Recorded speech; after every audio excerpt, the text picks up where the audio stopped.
Young Magwood right now trying to hold on to it, going low, putting his knee out there. You got Deep Diamond colors out on the top of Young taking the win.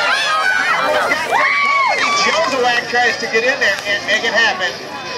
Photo number 33, 6, 7, 8-year-old Savas action. Lucas Mallory, Spencer Steeves, Logan Pringle, Garrett Bennett.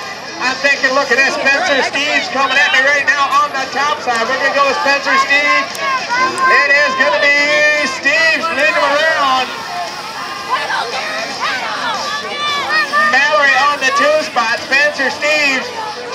He got the fires lit. He's burning down there toward the last straightaway. Going to be Spencer Steeves, Lucas Mallory, 1 and 2. We're going to go with Pringle and Bennett.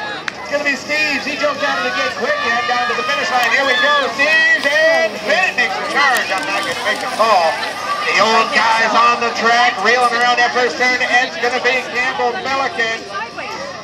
Wybera on the 2 spot, looking for 6B and Brown. Right now, though, this one's all about the London, Ontario, Canada ride of Campbell Milliken. Milliken, Wybera, 6B, Brown, 1, 2, 3, 4, down to the rhythm. Single file down the last straightaway. It's going to be Milliken, Wybera, 6B, Brown. Moto number 35 popping out of the gate, 45-49 cruiser. Bright orange helmet, Michigan colors on his back.